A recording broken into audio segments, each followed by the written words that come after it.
Hello everyone. In this video, we are going to talk about CDS1 2025 exam. Yes, you heard it right.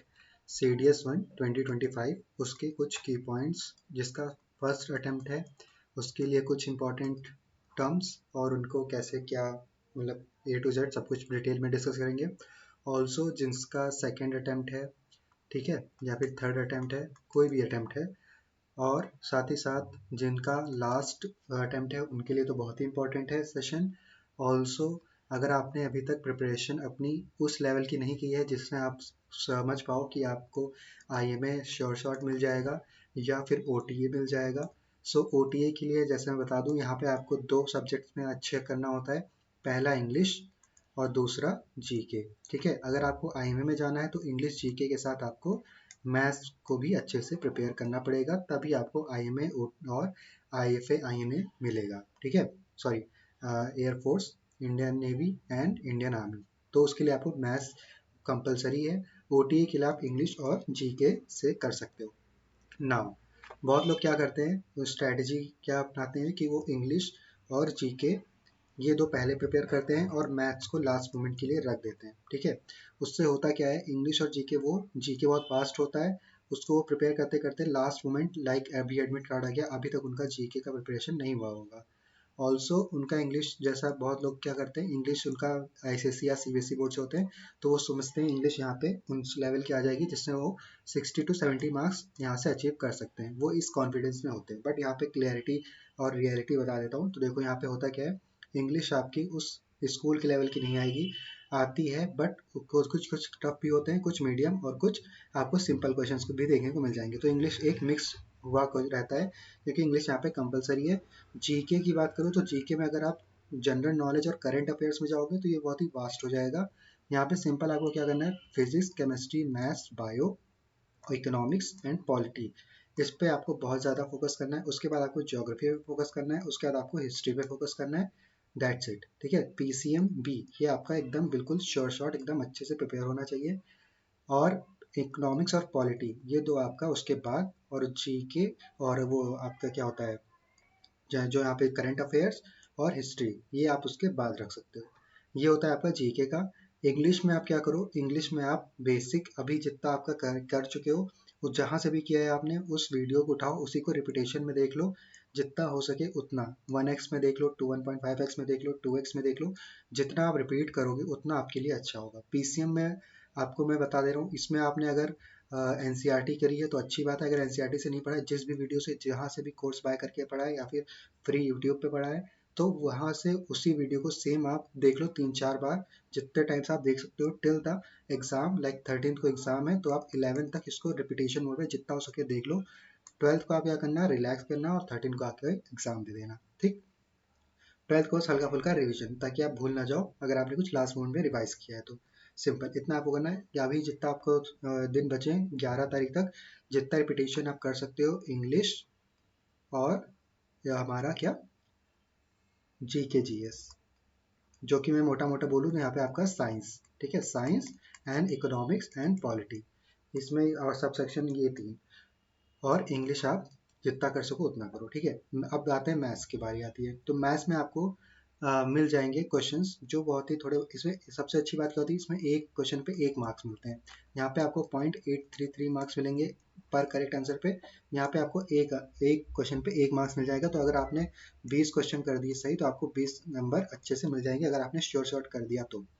अब होता क्या है यहाँ पे, सबसे पहले कुछ एग्जाम क्रैक करने के लिए आपके कुछ की पॉइंट्स होते हैं, वो आप समझ लो आपको क्या क्राइटेरिया अचीव करना है रिटन एग्जाम से. सबसे पहले ईच सब्जेक्ट में 18% मार्क्स आपको अचीव करने हैं. 120 नंबर का आपका पेपर होता है, 120 क्वेश्चन होते हैं, 100 नंबर का पेपर होता है आपका इंग्लिश का. 120 क्वेश्चन इसमें भी होते हैं, 100 नंबर का पेपर ये भी होता है आपका हमारा GK GS का. ओके, सिमिलरली यहाँ पे हमारा जो मैथ्स होता है, मैथ्स में आपके 100 क्वेश्चंस, 100 मार्क्स ये आपका होता है. और इसमें अगर मैं बात करूँ तो आपका 10th लेवल का आपका मैथ्स पूछा जाता है। ओके, अब यहाँ पे आपको 18 मार्क्स यहाँ से लाने हैं, 18 मार्क्स मतलब 18% मार्क्स यहाँ से लाने हैं तीनों सेक्शन से। सबसे पहले आपको एक बेस आपका क्लियर होना चाहिए, इसी बेस के ऊपर आपको एग्जाम में मार्क्स स्कोर करने हैं, मतलब 18% तो आपको लाने ही लाना है। सो अगर इसका 18% बात करूँ तो आपका 18 यहाँ से हो जाएगा। अगर 120 का 18% बात करूँ तो मान लो आप मोटा मोटा 22 नंबर यहाँ से, 22 नंबर यहाँ से। सो आपका टोटल कितना होता है, 44 मार्क्स ये और 18 मार्क्स ये। अगर आप आईएमए को टारगेट कर रहे हो तो तीनों मिला के आपको कम से कम 22, 44 और 18 ये आपके इतने मार्क्स तो आपके आने ही आने चाहिए, यानी कि 62 आउट ऑफ 300 मार्क्स।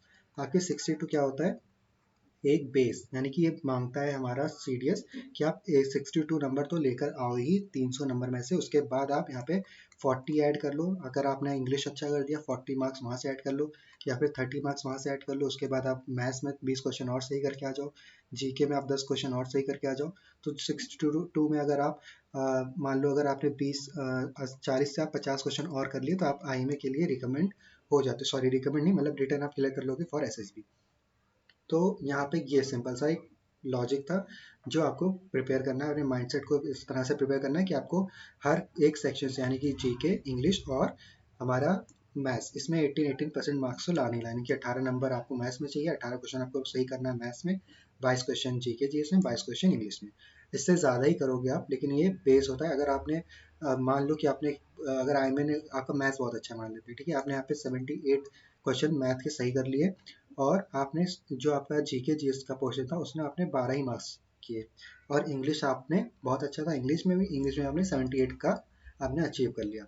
बट होगा क्या यहाँ पे, आपने जो जीके जीएस था, अब जीके आपके लिए दोनों जगह इंपॉर्टेंट है। आप अगर आईएमए के लिए जाओगे तब भी आपका इंपॉर्टेंट है, ओटीए के लिए जाओगे तो भी आपका जीके इंपॉर्टेंट है। तो आपने इसी में अगर सेक्शनल क्लियर नहीं किया, आपको एटलीस्ट 22 नंबर लाने थे, आप 12 नंबर ला रहे हो, तो एटलीस्ट आपको यहाँ पे क्या ध्यान रखना है कि भले आपका 2 सब्जेक्ट क्लियर अच्छा होना चाहिए, एक इंग्लिश या मैथ्स अगर आपका अच्छा है तो आप एटलीस्ट जीके जीएस में 18% मार्क्स अचीव कर सको। इस तरीके की आपको प्रिपरेशन करनी है, और ये 18% मार्क्स यानी कि 22 नंबर आपको कहाँ से मिल जाएंगे, फिजिक्स, केमिस्ट्री, मैथ्स से मिल जाएंगे, और एक्स्ट्रा मार्क्स आपको पॉलिटी और इकोनॉमिक्स से मिल जाएगा, और एक्स्ट्रा क्वेश्चन आपको ज्योग्राफी से मिल जाएगा, हिस्ट्री से मिल जाएगा, थोड़े बहुत क्वेश्चन आपको जो रिपीटेशन वाले होते हैं, घुमा घुमा के पूछते हैं वो वाले, थोड़े बहुत आपको करंट अफेयर्स के मिल जाएंगे, और at last but not least miscellaneous मिल जाएंगे थोड़े बहुत, जो कि आपके डिफेंस के हो गए, एक्सरसाइजेस के हो गए, ये सारे क्वेश्चंस। तो यहाँ पे पूरी स्ट्रैटेजी ओवरऑल हमारी क्या बनती है कि आपको एटलीस्ट 18% मार्क्स माइंड में रखना है कि मुझे हर एक सेक्शन से अचीव करना है। अगर आप सिर्फ ओटीयू को टारगेट कर रहे हो, जीके और इंग्लिश पढ़ के जा रहे हो, तो यहाँ पे आपको क्या करो, सिंपल सा मैं क्या करूँगा या फिर मैं और क्या सजेस्ट करना चाहूँगा तो वो मैं बता दे रहा हूँ।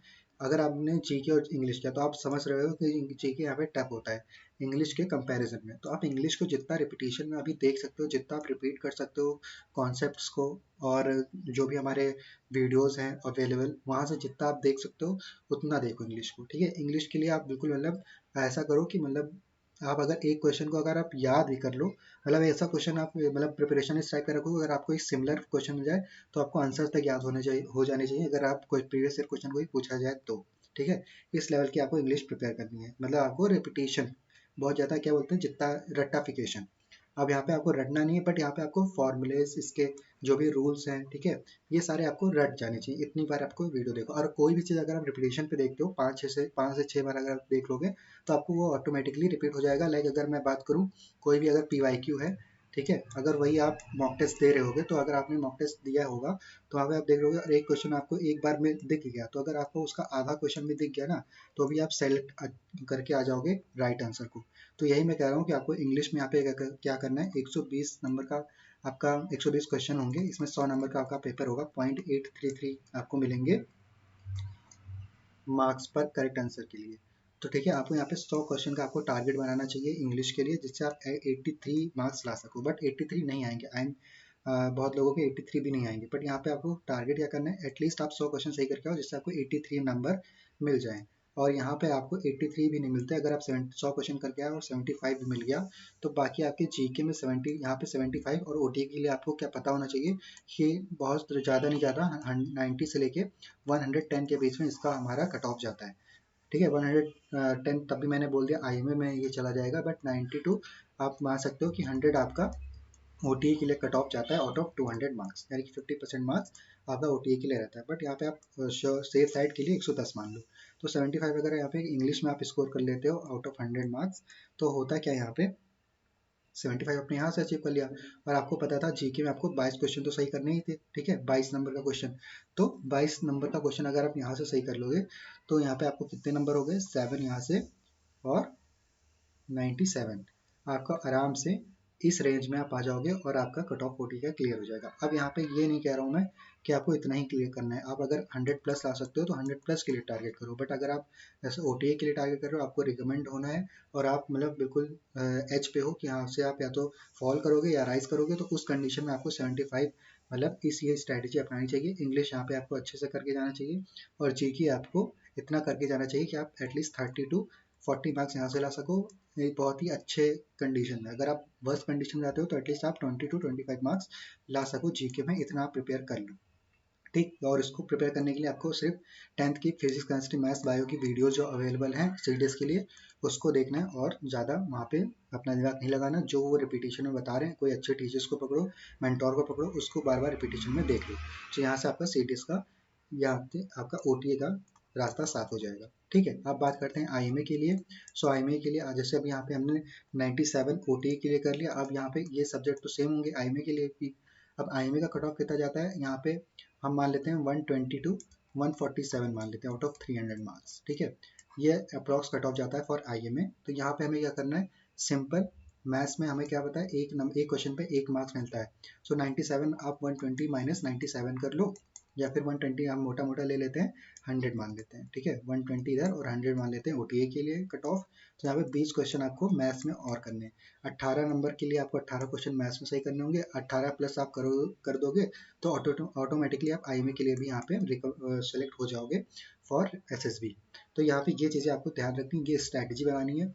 ऐसा नहीं होगा कि आपको बिल्कुल एकदम अच्छा, क्या पता आपका मैथ्स बहुत अच्छा चला जाए, इंग्लिश उतना अच्छा ना जाए, इंग्लिश में मैथ्स में आप 80 प्लस ले आओ, इंग्लिश में आप 50 प्लस ही रह पाओ, ठीक है।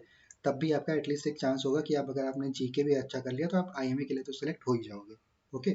सो ये था कुछ यहाँ पे की पॉइंट्स जो आपको CDS एग्जाम से पहले आपको अपने माइंड में रख के चलना है। जितनी प्रिपरेशन आप कर ली है उतना ही रखो, उससे ज़्यादा एक्स्ट्रा पढ़ने की ज़रूरत नहीं है।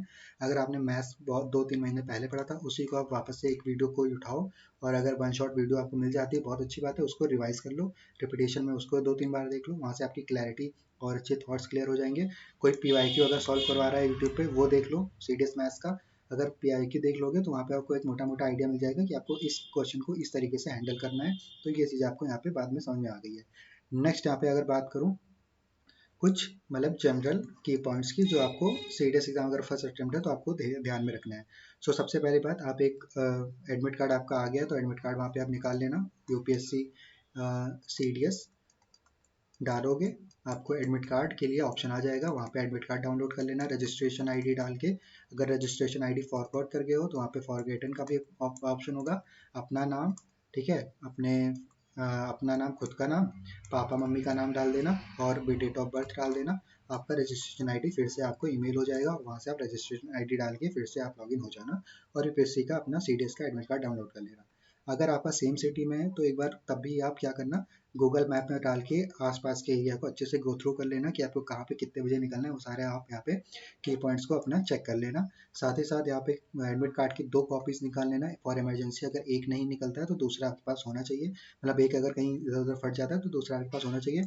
साथ ही साथ अपने ID कार्ड्स रख लेना, ठीक है, 2 ID कार्ड रख लेना इन केस ऑफ कि यहाँ पे अगर कुछ हमारा मिसप्रिंट हो जाता है या फिर कुछ अगर 2 ID कार्ड मांग लेते हैं तो 2 ID कार्ड आप सेफ साइड के लिए रख सकते हो, बाकी एक ID कार्ड से भी काम हो जाता है। नेक्स्ट यहाँ पे अगर आपका डिफरेंट सिटी में है, ठीक है, डिफरेंट सिटी में है तो यहाँ पे आप क्या कर सकते हो, सिंपल इसमें भी आपको क्या करना है, एडमिट कार्ड को निकाल लेना है। 9 बजे से आपका पेपर होगा, सो आपको ऐसे ऐसे टाइम पे निकलना है। डिस्टेंस देख लो आपका घर से दूसरे सिटी में कितना डिस्टेंस लगता है, सबसे अच्छा रूट क्या है जाने का, वहाँ से आप क्या करो एटलीस्ट 3 to 4 आवर्स पहले पहुँच जाओ, ऐसा आप यहाँ पे टाइम सेट लगा के अब निकलो, ठीक है। तब भी अगर 3-4 आवर्स पहले निकलोगे पहुँच जाओगे, ऐसा अगर टाइम सेट निकाल के आप निकलोगे तो एटलीस्ट आप 2 आवर्स पहले या 1 आवर पहले भी पहुंच जाते हो तो बहुत अच्छी बात है। यहाँ पे आपको क्या करना है, सिंपल इसमें भी आपको एडमिट कार्ड का वो जो दिया हुआ है एड्रेस एग्जैक्ट आपको गूगल मैप में कॉपी पेस्ट कर देना है, ठीक है। गूगल मैप पे जैसे कॉपी पेस्ट करोगे आपको लोकेशन दिखा देगा, कुछ फोटोज प्रोवाइड होंगी तो फोटोज प्रोवाइड हो जाएंगे उस पर्टिकुलर लोकेशन और सेंटर का, तो वहाँ से आपको एक आइडिया लग जाएगा कि मुझे इस रूट पे फेमिलियर हो जाओगे कि इस रूट पे इस तरीके की बिल्डिंग्स है, यहाँ पे मुझे जाना है। तो ये सब थे जो उनका फर्स्ट अटेम्प्ट है और जिनका डिफरेंट सिटी में वो सारी बातें, ठीक। तो सीडीएस एग्जाम दे लो, उसके बाद हम यहाँ पे इसी चैनल में हम क्या शुरू करेंगे, एफ कैट 2025 और एफ कैट हमारा 2, ठीक है। 2025 अगस्त में इसका एग्ज़ाम होगा, जुलाई में इसके फॉर्म निकल आएंगे, जून या जुलाई में। सो यहाँ पे आपको क्या करना है, एफ कैट 2 2025 के लिए रेडी हो जाना है। और यहाँ पे सेम मैं इसी चैनल पे एफ कैट के लिए भी लेकर आने वाला हूँ पूरा बेसिक टू एडवांस सारे मैथ्स, इंग्लिश और जीके जीएस के साथ, ठीक है। तो इसमें भी अच्छे से करेंगे। इसमें बेस्ट पार्ट क्या होता है, आपको एक पूरा सेक्शन अगर आप छोड़ सकते हो तो वो भी छोड़ सकते हो। 300 मार्क्स का पेपर होता है, इसमें आपको अगर 200 क्वेश्चन मतलब मार्क्स करने हैं, बहुत ईजी होता है। 100 मार्क्स होते हैं पर क्वेश्चन, आपको 3 नंबर मिलते हैं सही। तो यहाँ पे आप अगर अच्छे से स्कोर करना चाहो ना, तो यहाँ पे आप से 80 to 70 क्वेश्चन भी कर लेते हो, अपार्ट फ्रॉम आप जीके को छोड़ दो, ठीक है। जीके अगर आप छोड़ना चाहो जीके को छोड़ भी सकते हो एफकैट में, सिर्फ इंग्लिश, एप्टीट्यूड और मैथ्स ही करके चले जाओ, आपका निकल जाएगा एफकैट का पेपर। और एफकैट का पेपर फ्रॉम माई एक्सपीरियंस बहुत ईजी होता है, बस आपको थोड़ा सा एफर्ट डालना पड़ेगा। सीडीएस का मान लो हाफ एफर्ट, ठीक है, एफकैट में डालना होता है और आपका एफकैट निकल जाएगा आराम से। तो यहाँ पे अभी सीडीएस पे फोकस करो और चैनल को सब्सक्राइब कर लो फॉर एफकैट एग्जाम। और जो भी हमारे एसएससी वगैरह के लिए प्रिपेयर कर रहे हैं उनके लिए भी सेम ही मैथ्स और इंग्लिश रहेगा, तो वो भी सब्सक्राइब कर सकते हैं। Thank you so much for joining today session.